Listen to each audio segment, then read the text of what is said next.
The Toyota Corolla has been around since the time of the dinosaurs. In fact, I think there are still a few Corollas driving around these days since the prehistoric times. But anyway, this new 12th generation Toyota Corolla is part of a small handful of compact cars that are available with a hybrid powertrain. So how good is it? Let's go for a drive and find out.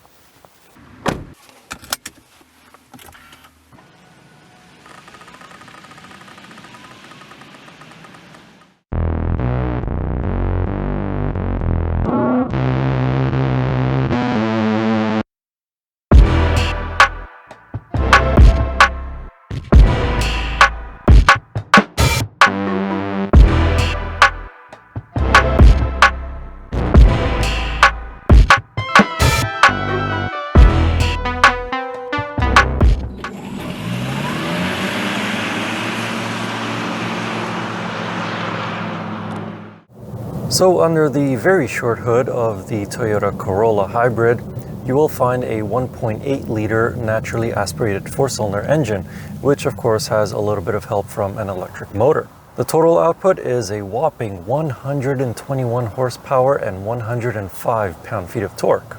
That's good enough to get the car up to 100 kilometers an hour in about 9 seconds. So not exactly a very quick, compact car. Also, you do have to plan ahead if you want to overtake another vehicle on a highway, for example, or when you're merging onto a highway. Don't be surprised if you see the tachometer needle hit somewhere around the 4,000 RPM mark. In everyday city driving, most that you should see it is maybe between 2,000 to 2,500 RPMs when you accelerate from a stop. But of course, driving quickly in a straight line is not what this car is about. It's about fuel economy. And on that front, it is very, very good. Officially, the car is rated for 4.4 liters per 100 kilometers in a city and 4.5 liters per 100 kilometers on a highway. Currently, I am averaging about 4.8 liters per 100 kilometers, so not really what the car is rated for. But that's because these past few days it has been really cold in the mornings, sub-zero temperatures, and I have been letting the car sit idle for a few minutes while the windshield defrosts. But even so, 4.8 liters per 100 kilometers is still very, very good. Because of those fuel economy numbers, even though this car only has a 42-liter gas tank, you can go well over 900 kilometers on a single tank of fuel. As well, you can also drive for brief periods on electricity alone. The electric motor gets its power from a 1.3 kilowatt-hour battery. If you switch the car to EV mode, it will let you drive up to approximately 30 kilometers an hour or 18 miles an hour on electricity alone before turning on the gasoline engine. But if you leave the car in normal hybrid mode, you could actually accelerate from a stop to about 60 or 70 kilometers an hour on electricity alone. Of course, it'll have to be a slow and gradual acceleration with a nearly fully charged battery, but it can be done. I have also noticed that the car will briefly run on electricity on highways to maintain a speed. Usually this only happens below 90 or 100 kilometers an hour, or about 55 to 60 miles an hour. The battery gets recharged either by the engine or regenerative braking. There is no discernible difference between the regen braking and the friction braking of the actual brake discs, which is a good thing. As well, the brake pedal can easily be modulated for smooth stops. As for the handling dynamics, canyon carving is something that this car has never heard of. It's not the purpose of it. The steering is light and devoid of feel. The suspension is soft. Push the Corolla Hybrid too hard into a corner and it'll understeer in agony. But you know what? That's okay, because this car's natural habitat is a bustling city.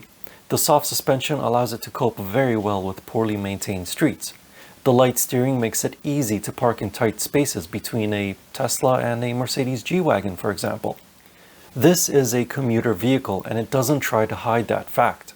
If you want a more sporty driving Corolla, take a look at the Corolla Apex.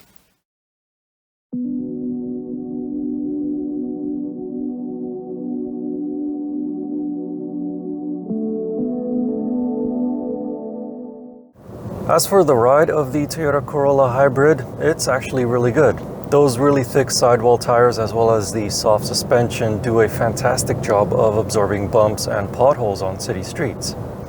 Also, the transition between the electric motor to the gasoline engine or vice versa is very smooth, pretty much imperceivable, unless you really pay attention for it. However, I don't think that most people will. And finally, in terms of noise, you will definitely be hearing the engine every time you put your foot down, but when you're just cruising on a highway or just cruising on a city street in EV mode, the most noise that you're going to hear inside the cabin is some road noise from the tires.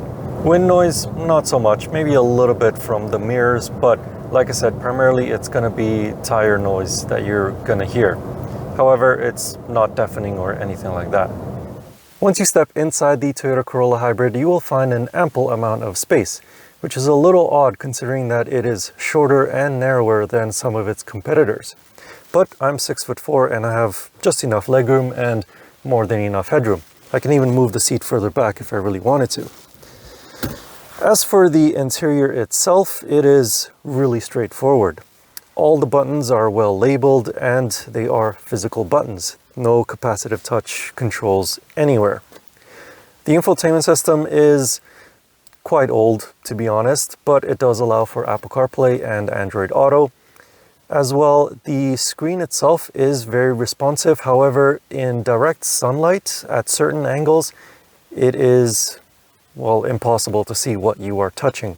As for the center console, there is some gloss black plastic which will get scratched up. In fact, I can already see some scratches on it, but at least the buttons are not gloss black either.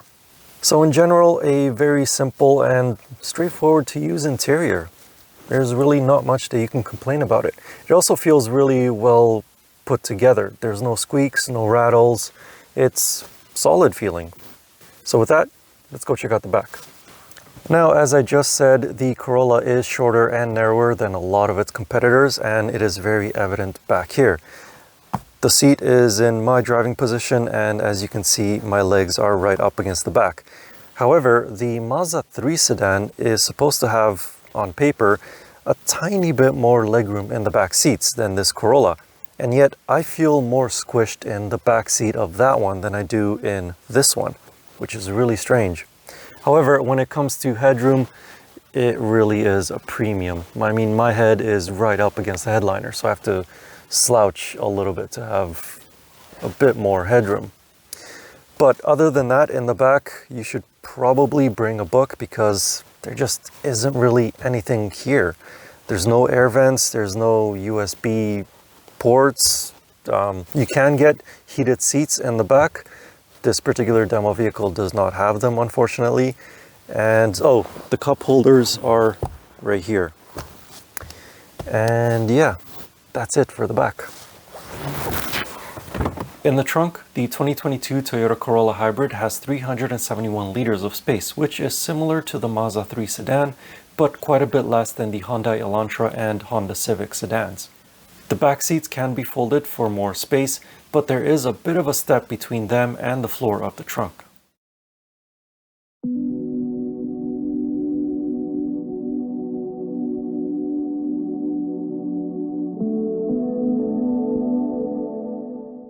The 2022 Toyota Corolla Hybrid starts at $25,250 Canadian. The hybrid powertrain is only available on the sedan version of the Corolla. The only option that can be added to the Corolla Hybrid is the premium package for $2,070 Canadian. In the United States, the packaging is different, but the premium interior package with options includes blind spot monitor with rear cross traffic alert, soft text seats, heated front seats, leather trimmed steering wheel, and power driver seat for $2,025 US. The 2022 Corolla Hybrid comes standard with Toyota Safety Sense 2.0, which includes automatic emergency braking, lane departure warning with steering assist, auto high beams, adaptive cruise control, and lane tracing assist. Here in Canada, we also get blind spot sensors and rear cross traffic alert as standard. And finally, the warranty is the same as pretty much every other Toyota vehicle. 3 years or 60,000 kilometers basic, and 5 years or 100,000 kilometers powertrain warranty. The hybrid components are covered by an 8-year or 160,000 kilometer warranty.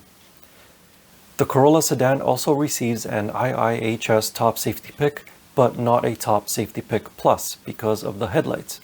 They were either acceptable if equipped with the optional adaptive front lights or marginal if not. But in all other tests, it received good ratings. So in the end, the new Toyota Corolla Hybrid may not be the most engaging compact car to drive, it may not have the most amount of interior space either, and it may not be as well equipped as its competitors.